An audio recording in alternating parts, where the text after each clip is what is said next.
दिल्ली के द्वारका के पास एक राजनगर नाम का इलाका है जहां पर वर्मा फैमिली रहा करती। जो इस फैमिली का मुखिया था उसका नाम विनोद वर्मा था, जो कि एक मोबाइल ऑपरेटर कंपनी में काम किया करता, और उसी की पत्नी पुष्पा वर्मा जो घर को संभाला करती। और इन दोनों का एक बेटा था जिसका नाम नितिन वर्मा था, और ये करोल बाग में काम किया करता। इसकी पत्नी पूजा वर्मा जो कि एक प्राइवेट स्कूल में टीचर थी, और इनकी फैमिली बहुत ही अच्छी फैमिली थी। ये सभी घुल मिलकर रहा करते, बहुत ज़्यादा ये खुश थे। और इनकी खुशी दुगनी तो तब हो गई जब इन्हें पता चला कि इनके बेटे की बहू यानी कि नितिन की पत्नी पूजा 6 महीने की प्रेग्नेंट है, और इनके घर में अब एक नया मेहमान आने वाला था। इस चीज़ की खुशी ये बहुत ज़्यादा सेलिब्रेट कर रहे थे, और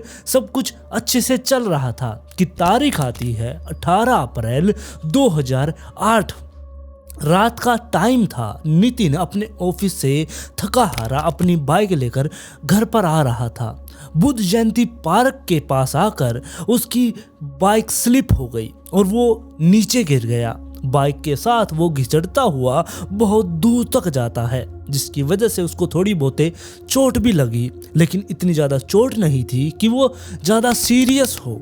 लेकिन उसका दिमाग थोड़ा सा हिल गया था, जिसकी वजह से उसे झटका सा लगा था। अब वो उठता है और अपनी पत्नी पूजा के पास उसने फ़ोन किया ताकि वो उसकी आकर मदद करे, लेकिन पूजा ने उसका फ़ोन नहीं उठाया। इसके बाद इसने अपनी माँ पुष्पा के पास फ़ोन किया, उसने भी फ़ोन नहीं उठाया। फिर इसने अपने पिता विनोद वर्मा के पास फ़ोन किया, उन्होंने भी फ़ोन नहीं उठाया। इसने घर की लैंडलाइन पर भी फ़ोन करके देखा, लेकिन वहाँ पर भी कोई फ़ोन नहीं उठा रहा था। अब इसको टेंशन होने लगी, जिसके चलते इसने अपने चाचा विजय वर्मा के पास फ़ोन कर दिया और उनको बताया कि मेरा ऐसे ऐसे एक्सीडेंट हो गया है और आप आकर मुझे यहाँ से ले जाएं। और आने से पहले इसने ये भी कहा कि आप हमारे घर पर जाकर देखें, मेरे घर पर कोई भी फ़ोन नहीं उठा रहा है, वहाँ पर सब कुछ ठीक है या नहीं, आप जाकर एक बारी चेक कर ले। रात के 12:04 पे इसने अपने चाचा के पास ये फ़ोन किया था। इसके चाचा विजय वर्मा अब पहले तो अपने दोनों बेटों के पास फ़ोन करते हैं जो रात को बाहर गए हुए थे अपने किसी दोस्त के पास। उनके पास फ़ोन करके विजय वर्मा ने कहा कि तुम अपने भाई नितिन के पास जाओ, उसका एक्सीडेंट हो गया है, उसे लेकर तुम यहाँ पर आओ। और जिसके बाद वो जो इसका भाई विनोद वर्मा था उसके पड़ोस में एक वीरेंद्र सिंह नाम का व्यक्ति रहा करता, उसके पास विजय वर्मा ने फ़ोन किया और वीरेंद्र सिंह को ये सारी बात बताई कि तुम जाकर विनोद वर्मा के घर पर देखो कि सब कुछ ठीक है या नहीं। अब वीरेंद्र सिंह वहाँ से निकलता है विनोद वर्मा के घर की तरफ। उसने घर पर जाकर बेल बजाई, गेट को खटखटाया, लेकिन कोई भी गेट नहीं खोलता। जिसके बाद उसने वापस से विजय वर्मा के पास फ़ोन किया और उन्हें बताया कि घर के अंदर से कोई भी आवाज़ नहीं आ रही और ना ही कोई गेट खोल रहा है। इसके बाद विजय वर्मा ने कहा कि अगर तुम्हें ज़रूरत पड़े तो तुम गेट का ताला भी तोड़ देना, लेकिन तुम अंदर जाकर देखो कि सब कुछ ठीक है या नहीं।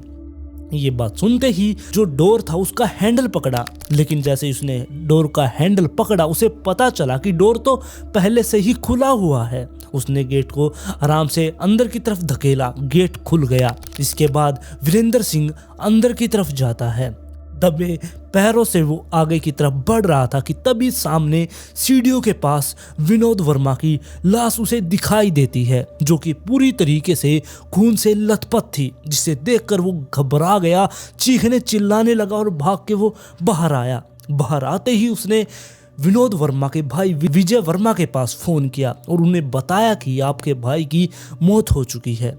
ये बात सुनते ही विजय वर्मा भागता हुआ वहां पर पहुंचता है। वहां पर आते ही वो सीधा ही अंदर की तरफ गया। अंदर जाते ही उसने भी वही देखा जो वीरेंद्र सिंह ने देखा था। सामने उसके भाई की लाश सीढ़ियों के पास पड़ी थी। जिसके बाद वो पूजा के रूम की तरफ जाता है, लेकिन पूजा के रूम में पहुंचने से पहले ही बाहर पुष्पा वर्मा की भी लाश खून से लथपथ थी। इसके बाद वो नहीं रुकता, वो सीधा पूजा के रूम में जाकर देखता है पूजा भी वहां पर मरी पड़ी थी, खून में लथपथ। इन तीनों को बहुत बेरहमी से मारा गया था। विजय वर्मा ने देखा कि पूरे घर में खून ही खून फैला हुआ है, बेडरूम में खून है, सोफों पर खून है, हर एक जगह पर खून ही खून था। जिसके बाद वो बहुत ज्यादा डर गया, घर से बाहर निकलता है, पुलिस के पास फोन करता है। जैसे ही पुलिस को सूचना मिली, पुलिस भागकर उस जगह पर आती है। पुलिस वाले घटनास्थल पर पहुंच चुके थे। उन्होंने अंदर आकर देखा, उनकी भी आंखें फटी की फटी रह गई, क्योंकि बहुत बुरी तरीके से इनका मर्डर किया गया था। पुलिस वालों को पहले तो यही लग रहा था कि यहाँ पर कोई चोरी की गई है, यानी कि चोरी के इरादे से कोई यहाँ पर घुसा था। और जब इनको पता चला कि घर में कोई चोर है, वर्मा फैमिली ने उन चोरों को रोकने की कोशिश की होगी, जिसकी वजह से चोरों ने इन्हें मार डाला। लेकिन पुलिस वाले जब पूरे घर की तलाशी लेते हैं, एक एक चीज उन्हें सही जगह पर मिलती है, कुछ भी पैसा वगैरह चोरी हुआ नहीं मिलता। यहाँ तक कि पुष्पा और पूजा के जेवर जो उन्होंने ज्वेलरी डाली हुई थी, वो भी उन्हीं के गले में थी, जिसकी वजह से पुलिस वालों का मानना था कि ये चोरी के लिए खून नहीं हुआ है, खून की वजह कुछ और ही है। और इसके बाद विजय ने अपने भतीजे नितिन वर्मा को फोन किया और वो चाहता था कि नितिन को सारी घटना बता दे, लेकिन नितिन ने कहा कि मैं घर के बाहर ही खड़ा हूँ, पुलिस वाले मुझे अंदर नहीं आने दे रहे। जिसके बाद विजय वर्मा बाहर जाता है, अपने भतीजे को लेकर अंदर आता है। जैसे ही नितिन अंदर घर में पहुंचा, उसने देखा कि उसके परिवार वालों की लाश उसके आंखों के सामने थी, जिन्हें देखकर वो वहीं पर बेहोश हो गया, क्योंकि वो पहले से ही घायल था, जिसकी वजह से वो घर वालों को देख नहीं पाया, इतना खून, वो बेहोश हो गया। नितिन को उठाकर दीनदयाल उपाध्याय हॉस्पिटल में एडमिट करवा दिया गया। अब पुलिस वालों ने लाशों की जांच करना शुरू कर दिया और जैसे ही उन्होंने जांच की तो वो दंग रह गए थे, इनको इतनी बेरहमी से मारा गया था। और सबसे ज्यादा तो विनोद वर्मा की लाश को देखकर, क्योंकि उस पर 18 बार चाकुओं से वार किया गया था, उसके गले को रेत दिया गया था, जिसकी वजह से पुलिस वालों को यह समझ आ चुका था कि यहाँ पर कोई चोरी नहीं हुई, बल्कि किसी दुश्मनी की वजह से इनको इतनी बेरहमी से मारा गया है। लेकिन ये दुश्मनी क्या हो सकती है, पुलिस वालों को यही पता लगाना था। अब पुलिस वाले इस एंगल को भी देखते हैं कि कहीं इसकी किसी के साथ लड़ाई झगड़ा या कोई दुश्मनी थी या नहीं। इसके साथ उन्होंने सबसे पहले वीरेंद्र सिंह से पूछताछ की, क्योंकि सबसे पहले वीरेंद्र सिंह ही वो व्यक्ति था जो घर के अंदर गया था और उसी ने लाशों को देखा था। वीरेंद्र सिंह से पूछताछ की गई तो वीरेंद्र सिंह ने बताया कि विजय वर्मा का मेरे पास कॉल आया था, मैं घर पर जाकर इनके गेट को खटखटाया, लेकिन विनोद वर्मा की फैमिली ने गेट नहीं खोला। जिसके बाद मैंने जैसे ही गेट को हाथ लगाया, गेट पहले से ही खुला हुआ था। मैंने अंदर जाकर देखा तो बहुत बुरा हाल था, जिसकी वजह से मैं बाहर आया। मैंने विजय वर्मा के पास फ़ोन किया और उन्होंने यहाँ पर आकर आपके पास फ़ोन किया। लेकिन यहाँ पर सबसे गड़बड़ की बात यही थी कि आधी रात को कोई घर का गेट खुला क्यों छोड़ेगा। अब पुलिस वालों ने अपनी जांच की रफ्तार तेज कर दी थी। उन्होंने फिंगरप्रिंट्स उठाए उस पूरे घर से, छोटे छोटे सबूतों को भी उठाना उन्होंने जारी रखा ताकि उनके हाथों से कातिल बच ना जाए। अब इन तीनों लाशों को उठाकर उसी दीनदयाल उपाध्याय हॉस्पिटल में पोस्टमार्टम के लिए भेज दिया गया और वहीं पर पहले से ही नितिन वर्मा भी एडमिट था। लेकिन नितिन वर्मा को इलाज के लिए बाद में दूसरे हॉस्पिटल में ट्रांसफर कर दिया गया। यहाँ पर अब इन तीनों लाशों का पोस्टमार्टम स्टार्ट हुआ। हॉस्पिटल में जब इन लाशों का पोस्टमार्टम किया तो डॉक्टर भी हैरान हो गए थे, क्योंकि इतनी भयानक तरीके से इन्हें मारा गया था। यहाँ पर जो पुष्पा वर्मा थी उसको 14 बार चाकू मारे गए थे और जो विनोद वर्मा था उसको 18 बार चाकू मारे गए थे। साथ में उसके गले को भी रेत दिया गया था। यहाँ तक कि जो पूजा वर्मा थी, जो कि 6 महीने की प्रेग्नेंट थी, उसको 49 बार चाकू मारे गए थे। यानी कि इतनी बेरहमी से इनको मारा गया था। जिसने भी ये सुना वो एकदम से दंग रह गया था। और जब पुलिस वालों को पता चला कि इतनी बेरहमी से इस फैमिली को मारा गया है, उन्होंने आस पड़ोस के लोगों से भी पूछताछ करना शुरू कर दिया ताकि वो इस विनोद वर्मा की पूरी जिंदगी को खंगाल सके। यानी कि इनका बैकग्राउंड क्या था, ये कहाँ से आए थे, इस बारे में पुलिस वाले जानना शुरू कर देते हैं। तब पुलिस वालों को पता चला कि पहले विनोद वर्मा पालम गाँव में रहा करता और 2004 में अपना इन्होंने दिल्ली में घर लिया और यहीं पर आकर ये रहने लगे। साथ में पुलिस वालों को यह भी पता चला कि विनोद वर्मा और उसकी फैमिली की किसी से कोई भी दुश्मनी नहीं थी, जिसके बाद पुलिस वाले ये समझ चुके थे कि अगर किसी ने इसे बाहर से नहीं मारा तो इसके परिवार वालों का ही इसमें हाथ होगा। अब पुलिस वाले घर वालों का एंगल देखने लगी, इसीलिए पुलिस वालों ने अब इस फैमिली के चारों सदस्य यानी कि विनोद वर्मा, उसकी पत्नी पुष्पा वर्मा, पूजा वर्मा और नितिन वर्मा, इन चारों की कॉल हिस्ट्री को खंगालना शुरू किया। यहाँ पर विनोद, पूजा और पुष्पा, इन तीनों की कॉल हिस्ट्री बिल्कुल क्लियर थी। इन्होंने किसी से बात नहीं की, यानी कि फालतू की किसी से बात नहीं की, इन्होंने सिर्फ जान पहचान वालों से बात की हुई थी। लेकिन दूसरी तरफ जो नितिन था, उसकी कॉल हिस्ट्री कुछ अलग ही बात कह रही थी। 18 अप्रैल को, यानी कि जिस दिन ये कांड हुआ और नितिन का एक्सीडेंट हुआ, उस दिन नितिन ने रात को ना सिर्फ अपने चाचा को फोन किया था, बल्कि उसी रात को उसने अपने घर के पड़ोस में किसी व्यक्ति को 21 बार कॉल की थी। इस बात से पुलिस वालों को नितिन पर शक होने लगा और नितिन अभी तक उस हॉस्पिटल में था जिसमें उसे ट्रांसफर किया था। 19 अप्रैल की शाम तक उसे छुट्टी मिल गई। जैसे ही उसे छुट्टी मिली, पुलिस वालों ने उसे पुलिस स्टेशन में बुला लिया ताकि वो उससे पूछताछ कर सके। अब जैसे ही पुलिस वालों ने उससे पूछताछ शुरू की कि उसके साथ ये सब कुछ कैसे हुआ, ये एक्सीडेंट कैसे हुआ, तो उसने बताना शुरू किया वही पुरानी बातें कि मैं घर जा रहा था, रास्ते में मेरा एक्सीडेंट हो गया, मेरी बाइक स्लिप हो गई, मेरा दिमाग काम नहीं कर रहा था, इतनी ज़्यादा चोटें नहीं आई, मैंने अपने परिवार के पास फ़ोन किया, किसी ने फ़ोन नहीं उठाया, जिसके बाद अपने चाचा को फ़ोन किया। यहाँ पर पुलिस वाले नितिन की बातों से सहमत नहीं हुए, क्योंकि जो नितिन के चोटें लगी हुई थी वहाँ पर डॉक्टर ने बताया कि ये एक्सीडेंट में लगी हुई चोटें नहीं हैं, क्योंकि उसके हाथों पर और जांघों पर कट के निशान थे, जो कि इसके माता पिता और इसकी पत्नी के ऊपर जो वार किए गए थे उनसे मेल खा रहे थे। फिर पुलिस वाले इसके साथ यानी कि नितिन के साथ उस जगह पर पहुंचे जहां पर इसका एक्सीडेंट हुआ था। इसने बताया था कि मेरा यहाँ पर एक्सीडेंट हुआ है। वहां पर जाने के बाद पुलिस वालों ने छानबीन की, लेकिन वहां पर ऐसी कोई भी नुकीली चीज नहीं मिली जिससे कि इसको ऐसे कट के निशान लग सके।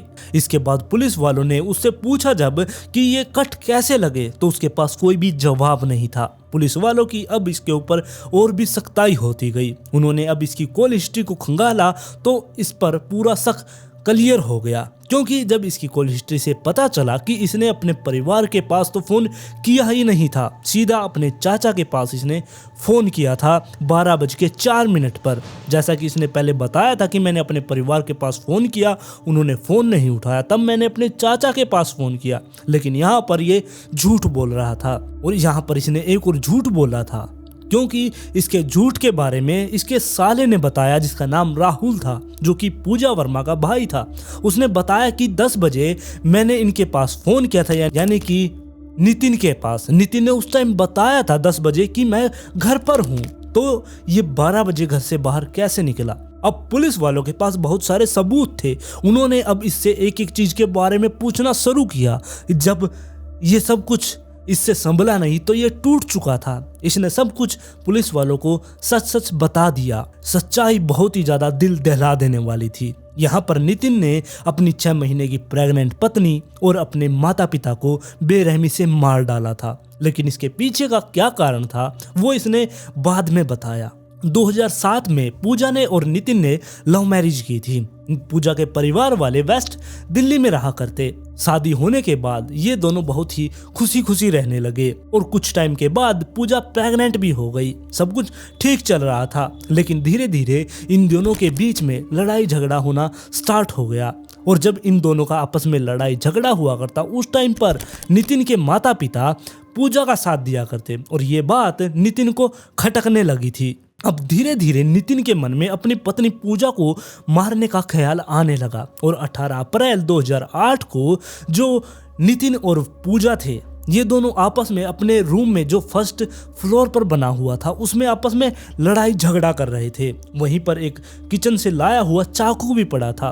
10 दिन से जो नितिन था वो अपनी पत्नी पूजा को मारने की फिराक में था। और अब इन दोनों का जब झगड़ा स्टार्ट हुआ तो झगड़ा इतना ज़्यादा बढ़ गया कि नितिन ने चाकू उठाकर पूजा पर वार कर दिया। वो बिल्कुल भी नहीं रुका, वो बेरहमी से उसे मारे जा रहा था। कभी उसके पेट में चाकू मार रहा था तो कभी उसके गले पर, जिसकी वजह से वो चिल्ला रही थी, चीख मार रही थी। नीचे पुष्पा वर्मा को जब उसके अपनी बहू की आवाज़ सुनी, वो भागकर ऊपर की तरफ गई। जैसे ही वो ऊपर की तरफ गई, उसने अपने बेटे को देखा जो अपनी पत्नी को मारे जा रहा था। उसने बीच बचाने की उसे कोशिश भी की, लेकिन तब तक बहुत देर हो चुकी थी। जिसके बाद ये बेकाबू बेटा अपनी ही माँ पुष्पा वर्मा पर भी टूट पड़ा और उसको भी ऐसे ही मार डाला।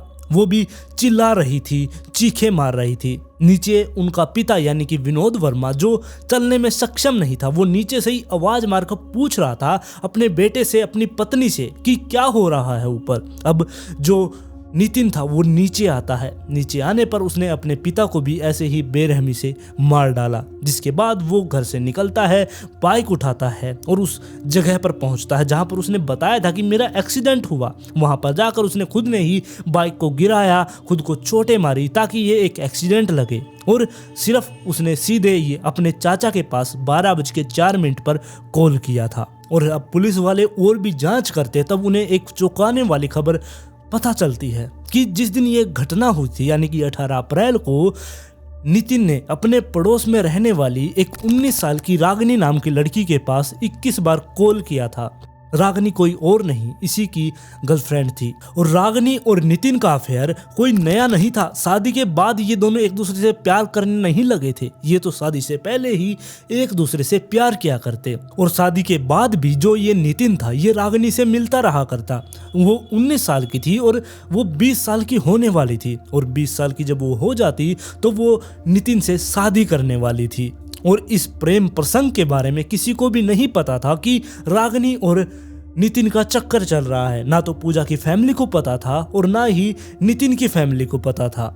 और यहाँ पर जब पूजा प्रेग्नेंट हुई थी उसके बाद धीरे धीरे जब उसकी प्रेगनेंसी आगे बढ़ रही थी तो उसने एक बहुत गहरा राज नितिन का जान लिया था कि जब उसने नितिन से शादी की उससे पहले ही वो 2 लड़कियों को डेट किया करता, 2 उसकी गर्लफ्रेंड हुआ करती, यानी कि एक तो पूजा और एक रागिनी। उसने पूजा के साथ तो शादी कर ली लेकिन रागिनी के साथ शादी नहीं की थी। और जब पूजा को इस बारे में पता चला तो उसने अपने परिवार वालों को यानी कि अपने ससुराल वालों को ये सब कुछ बता दिया था। और यही सिलसिला यहीं पर नहीं रुकता। एक और चौंकाने वाली बात सामने आती है जब पुलिस वालों ने जांच की। तब पुलिस वालों को यह पता चला कि जो नितिन वर्मा था वो विनोद वर्मा और पुष्पा वर्मा का असली बेटा नहीं था, बल्कि उसे गोद लिया गया था। नितिन वर्मा को पैदा होते ही किसी ने कचरे की डब्बे में फेंक दिया था। विनोद वर्मा और पुष्पा वर्मा उसे घर ले आए थे, उन्होंने उसे अडॉप्ट कर लिया था। उन्होंने कभी भी ये महसूस नहीं होने दिया उसे कि वो उनका सौतेला बेटा है। उन्होंने सब कुछ जो एक माँ बाप अपने बच्चों के लिए करता है वो सब कुछ उन्होंने नितिन के लिए किया। अब आप लोग देख ही रहे हैं कि इंसानियत कितनी शर्मसार हो गई। यहाँ पर एक गोद लिए हुए बच्चे को, जिसको कभी ये पता नहीं चलने दिया इसके माँ बाप ने कि ये गोद लिया हुआ है, इतना ज़्यादा उसे प्यार दिया गया और उसी ने अपने माँ बाप को इतनी बेरहमी से मार डाला। और ये सिर्फ उसने एक लड़की के प्यार के चक्कर में किया।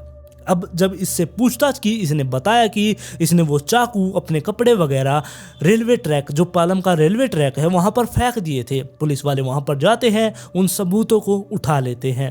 अब इसके खिलाफ केस दायर किया गया। अदालत में केस स्टार्ट होता है। रागिनी को भी गवाही के लिए बुलाया जाता है। वहाँ पर इससे पूछा जाता है, तब इसने बताया कि मुझे इसके बारे में कुछ भी नहीं पता था कि ये उनको मारने वाला है। मुझे तो बस इसने ये कहा था कि हम दोनों कहीं दूर भागकर शादी कर लेंगे।